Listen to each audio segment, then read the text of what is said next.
Yes, people. It's Jacob on the one up top. Um, got a quick one because it's kick off in 5 minutes. We are playing Newcastle United away.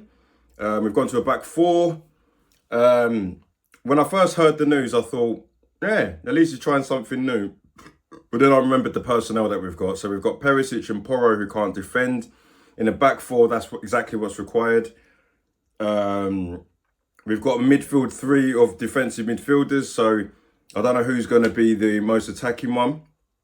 And to be honest, Stellini doesn't fill me with the belief that he's a top level coach. So I don't know what they've worked on, but half these players haven't done this for ages. They might have done it with the international teams. Some might not have. You're looking at Pedro Porro. I watched Spain. I can't remember who it was, man. And he was in the back four and he got put off at half time. Perisic, I don't think he's ever played left back. He's played left wing back. So I want to do a quick prediction before the game starts. If I go with my chest, we might get a draw. If I'm going to be completely honest though, I'm not being a negative Nelly like I always am, but I generally think we won't have worked hard in training. Stellini's probably called this back four because the Spurs fans are crying for it, but in hindsight, that's probably why Conte has been stubborn, because we haven't got any defenders that can defend. They're all crap. So if someone says to me, hand on heart, what do I think it's going to be? I feel like it's going to be one of those days where I remember when I was younger, we played Newcastle away and I think we got beat like 7-1 or something and they run riot. And I feel that if Newcastle put pressure on us and, especially with a new formation and the players being so fragile after losing to Bournemouth, I could see it being a pasting. So I'm going to go with 5-1 and Harry Kane's where he's going to score a penalty. And people are going to think it's madness, but we'll see at half-time and full-time. Love. Yes, people, it's half-time at St James's Park. Newcastle 5, Tottenham 1. Not even Tottenham 1, Tottenham 0, sorry. I got confused because I predicted that Newcastle would win this game 5-1. This game! Yeah? Not this half. Now, for me, I'm always having a laugh. I'm always doing this. But what I'm seeing now, that's why I've got my hood up. I'm on a bad man thing. I am cussing out every single clout of prick in this club. For me, when I'm watching that game, I'm thinking this half typified everything that goes wrong at Tottenham. There's no men in this club. For me, I've always been cussed out. I've always been criticised for having pride. But for me, I have pride. Do you know what I mean? It doesn't matter. If I go to work, I have pride. I make sure that I do my job to the best I can so I don't look like a dickhead. When I'm a dad, I've got pride. You know what I mean? I'd be the best dad I can be. I don't want my kids looking at me like I'm a waste man. You know what I mean? I've got pride as in being the best son to my mum, the best brother to my sisters. Look at these dickheads. They ain't got no pride. I'm not talking about the players. I'm talking about everyone. I'm talking about the owners, the manager, and the players. You look at those players there, not once did they clatter a Newcastle player. They were putting in their slides and nearly getting booked in that when we're 5-0 down. You ain't got no pride. You're doing that because you can hear what the fans are playing. The fans are saying, sorry. Why don't you have that attitude from the minute you start that game? Because you'll win half these games if you've got a bit of pride, a bit of bollocks about you. But no, you're all little pussies. Daniel Levy is a pussy. Because deep down, he's coming out with all this stuff at Cambridge University about, we want to win trophies. We want to do what's best by our club. Oh yeah, we've been better than Arsenal. Yeah, we've been better than Arsenal. Still ain't won nothing, and look at that.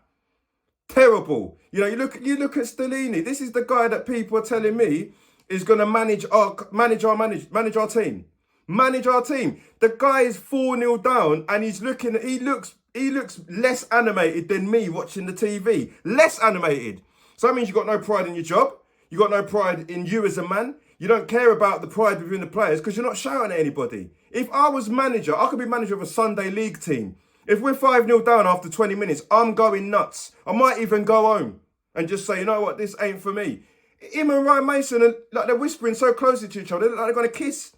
Dumb. This is why I say only fools in Tottenham, because these are all fools. You look at the players. I'm going to highlight some mad players, yeah? Romero and Dyer, we conceded 3 goals through ball watching.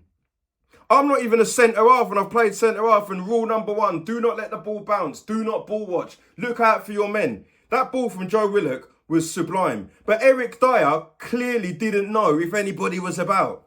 You just literally thought, yeah, the keeper will have that, turned round, Isaac's through on goal. Lovely finish.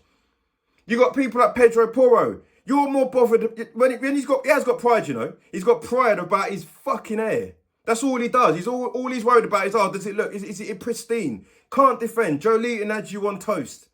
You know, at this minute, I actually miss Ben Davies because he ain't the best player, but he shows a bit of bottle. He shows a bit of pride. That's one thing I'll give him. You know, Papa Sarr come off. That weren't his fault. That's because you lot, you incompetent pricks, between you, couldn't figure out that if we're going to go to a back 4 and a 3, we need to do a bit of training on this. Because Papa Sarr's a young kid. He didn't have a clue what was going on. You could see, when you're playing in midfield at any level, if you're going like that and going like that, and you don't know whether to press or go forward, that means you ain't worked on it in training. The same with forwards. If you get forwards that are pressing and turning around, cool.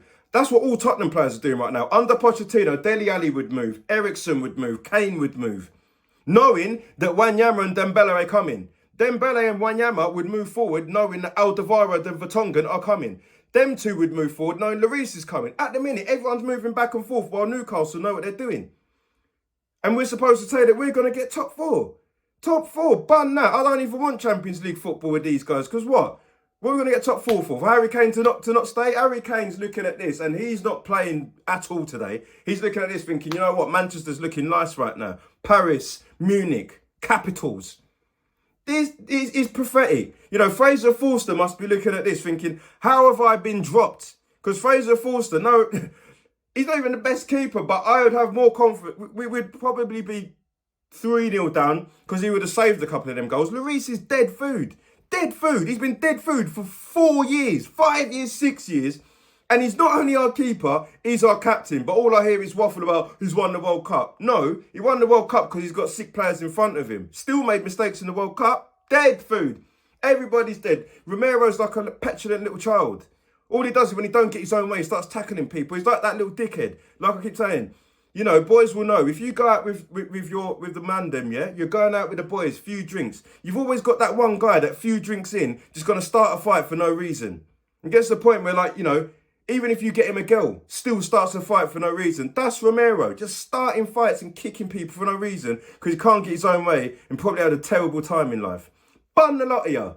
You know, and just to make matters worse, I feel sorry for Davinson Sanchez, but you chuck him in to this. After what happened last week when he got booed off, I feel sorry for him. But that's on Stellini. But then you got and chucked him in again when we got Longley on the bench. Dead food. For me, everybody knows I laugh. But no. This can't run. I hope as many Tottenham fans, neutrals, see this shit. I wish Daniel Levy would see this shit. I would do it in front of his face and slap that bald head after I polished it. See you lot full time. Yep, my beautiful people. Game's finished. Newcastle 6. Tottenham 1.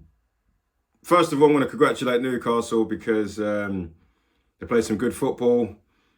They were clinical. They knew exactly what you need to do to beat these bunch of mugs and executed perfectly, you know.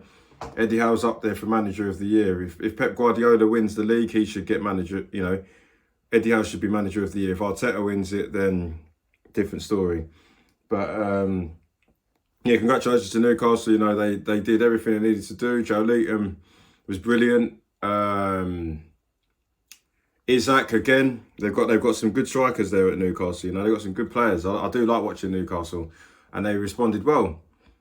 That's all I'm going to say on Newcastle. Like they've been a good side the whole season. Shout out to my Geordies. I've got a lot of Geordie friends out there. They know who they are. If you're watching, congrats, boys. I'll up the tune. Now, speaking of tunes, I want to speak of the fucking cartoons that we've got. You know, first what I'm gonna highlight on first and foremost, yeah, is that Hugo Lloris refused to come out second half because of a bust up. A bust up, apparently. So it's all kicked off in the dressing room. The likelihood is he's having a go at people, even though he's crap. And we all know, you know, if you're someone that's played football, semi-pro, Sunday league, whatever, it's annoying, isn't it, when your captain's having a go at you for for playing crap when he's the reason why 2-3 goals went in, or he's the reason why we ain't scored goals. So if your captain's a striker and he's missing sitters, who are you talking to? If you're the goalkeeper and you're letting in howlers, who are you talking to? If you're centre midfielder and you're getting run ragged, who are you talking to? Now, a captain, I've been a captain before, so if you've had a bad game and you're winning or losing, you sit there and say that you should have done this, should have done that. However, I ain't going to lie and say I had a bad game as well. So the reason it's bust up is one of two things. He's either been given it and someone's gone, who are you talking to? Or it's got to the point where everybody's told him that he's rubbish and he can't handle it. But either way, you're a man. You're the same age as me, Hugo, and you've pussied it and not come out. So like I said about pride, Hugo Lloris hasn't come out. That means you ain't got no pride as a man. That means the whole world is entitled to say you're a fanny, right? Stellini is the coach and he's allowed him to not play. If I'm the manager, I'd be like, you dumb, get yourself out there. You're the captain. I'd drag him into the, wherever it is, the toilet. And I'd be like, bruv, you're getting out there and taking responsibility like the rest of the players. You've all been bad, but you're the captain. But you just, don't worry about it. You go and have yourself a little cigarette, bruv. Absolute wimps, top to bottom. For me, physically, talent-wise, I couldn't go nowhere near Tottenham. But if any of these players or these owners could take my brain, we'd be halfway to success. Just take my brain. I wish I could borrow it. I wish I could say to Daniel Levy, do you want to borrow that for a bit? Yeah? Man up. I wish I could go to Hugo Lloris. Do you want to borrow that for a minute? Man up. I'd go as far as saying, Harry Kane, do you want to borrow my brain? Because how are you that dumb that you're still here? I don't know how. You should have gone 4 years ago. Someone like Son, what's up with you, man? Pedro Porro worried about your hair. I'll go to a football match picky. Doesn't matter about what I look like. It's my brain. None of these have got a man's brain. They're all little wimps. You know, Christian Morero might not be a wimp, but you are a little waste man. All you do is go around bullying people. Like, you know Christian Romero was a bully at school. You just know, innit? He's one of them bullies that you had to tell about yourself. Tell him about himself, sorry, because just a little prick going around school. And then when he grew up, he's the same prick that goes around starting fights and locks off parties. He's just that guy. Idiot. Like Eric Dyer. You know, trudges off at half time like he means business. Yeah, trudge your way back home. Just go home. Go back to Portugal, bro. Dead. And for me, I'm allowed to, you know, it's hard because I know I'm not as good as these guys. However, I'm allowed to criticise. You have to, if you're man enough to sign a contract playing for Tottenham, playing for Arsenal, playing for Man United, even playing for Stevenage, you have to be able to be criticised because there's people coming in their droves paying a lot of money to watch you. It's the same way as if somebody wants to watch a film with Denzel Washington and Denzel Washington was Deadfood, they're allowed to go, Denzel, that was weak. So it's the same with that. If you don't like criticism, don't be a footballer. Go and work in an office job. Better yet, just start your own business and go and build something. But even if you're a builder, you're still going to get criticised because the house looks weak. The fence is weak. The plumbing's weak. These boys can't take criticism. You've got to be able to take criticism, take it on board and grow it. But we've got a whole establishment of people that can't take criticism. And my theory is, in life, if you can't take criticism from people that are giving you positive or negative criticism and grow from it, you will end up in your life generally depressed or not moving forward in your life. You're wondering why you ain't growing, but people are telling you what to do. It's the same with this establishment. Daniel Levy is being told, he's being told by the fans, forget anybody else in his little recruitment circle. You're being told by fans in songs what to do. Pochettino, we want him back. Something to do. Davinson Sanchez is getting booed. That's telling you what to do, man. You need to get rid. But you can't do that. You've got a crook of a director of football that was telling you stuff to do that went wrong. You've got managers, Conte, Mourinho, Nuno. Juan de Ramos come out the other day saying it's to do with you. So you know what to do, but you don't. Why? Because you're a pum-pum. And then all the players, it's not hard. When you play football, just dig in. If fans, half the job is seeing that they work hard. So if we got beat 6-1 by Newcastle, but you could see that we were working our socks off, it just weren't good enough. But I don't, you know, I'm not a stat man. But I'd love to see how many successful tackles Tottenham had in that half. Because I doubt there's any, because they had 24 shots on goal. 24 shots. This is the most that Newcastle have had all season. 24 shots. We had 8. Like, it's mad. It's absolutely mad. I don't even know who we've got next. I don't care who we've got next. And I don't really care, full stop. Like, I care as in, I have faith in a few years that Tottenham might get rid of Daniel Levy. Daniel Levy will walk and we get rid of these players. But there's literally no one at Tottenham I want to stay. I don't want Harry Kane to stay because he's too good. And then everybody else is too crap. So I don't want anybody to stay. You're all surplus to requirements. Harry Kane, just do yourself a favour and go. If Harry Kane was my friend and we're having a beer in the pub and he's like, Jake, I don't know what to do, I'd be like, how much weed have you been smoking, bro? Like, why do I need to tell you? Are you a mummy? Are you a little, are you one of these guys that's going to be 50 years old and still asking, like, your mum for stuff? Like, come on. I give your head all. It's so obvious, but Harry Kane, fair enough to him, he's loyal, but just go. Just go. Because as far as I'm concerned, you got to go. Season ticket fans, you go. People that are playing on the one-off, just all of you go. If Harry Kane goes, you don't put bums on seats, you don't buy the merchandise, cool. And mine, I don't make a difference to Daniel Levy's pocket, but if, let's say there's 10 million Spurs fans, if 5 million people don't buy the merchandise, don't go to the games, don't renew season tickets, they'll do something about it.